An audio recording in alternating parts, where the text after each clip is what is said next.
Nous retrouvons le ministre de la Justice et des Droits humains, M.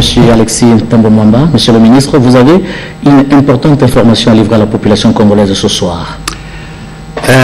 Je voudrais expliquer à notre opinion ce qui se passe dans le dossier Congo Airways.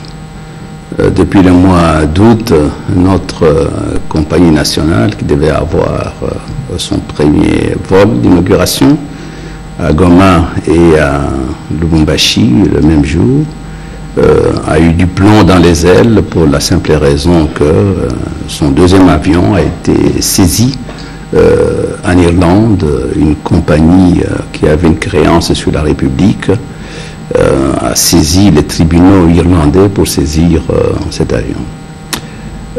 Son Excellence, Monsieur le Président de la République, a donné des directives précises au Premier ministre pour qu'il m'instruise pour régler cette question. Nous avons mis en place immédiatement un collectif d'avocats congolais et étrangers, notamment irlandais. Nous avons examiné dans l'ensemble le dossier et nous avons voulu savoir sur quelle base juridique cet avion avait été saisi.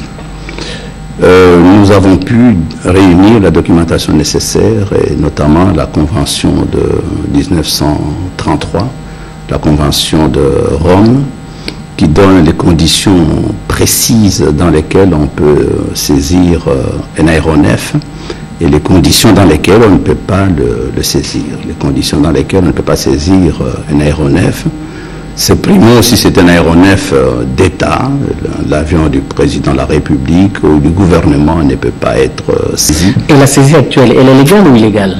Je suis en train de vous expliquer. Allez-y, Excellence. Je suis en train de vous expliquer. L'avion du président de la République ne peut pas être saisi, celui du gouvernement ne peut pas être saisi. Un avion qui fait le service public comme la Poste ne peut pas être saisi. Un avion qui a été affrété, qui s'apprête à voler avec des passagers ne peut pas être saisi, sauf si la société auprès de laquelle on l'a affrété n'a pas été payée. Et puis, un avion de réserve d'une compagnie de transport ne peut pas être saisi. Nous nous trouvions, disons, dans ces cas. C'était le premier argument juridique que nous avions développé avec nos avocats. Deuxièmement, la créance qui était présentée par la société Memico ne concernait pas Congo Airways.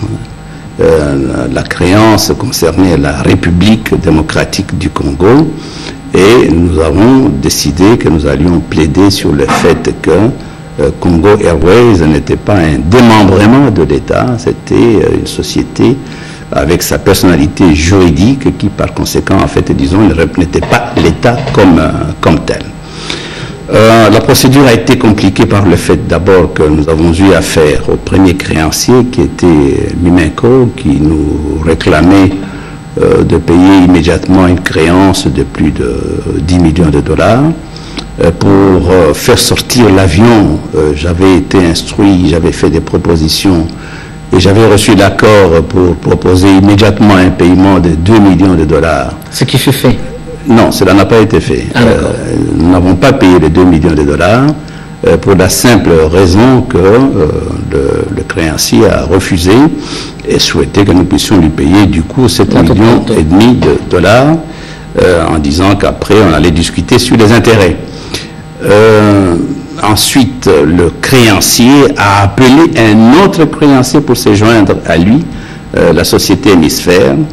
Et j'ai considéré à ce moment-là, et j'ai conseillé au gouvernement de privilégier la procédure judiciaire et de refuser à ce moment-là toute négociation pour la simple raison que la saisie était entachée de beaucoup d'irrégularités. Excellence, après cette approche diachronique, où en sommes-nous aujourd'hui? Le juge irlandais, cet après-midi, nous a donné raison.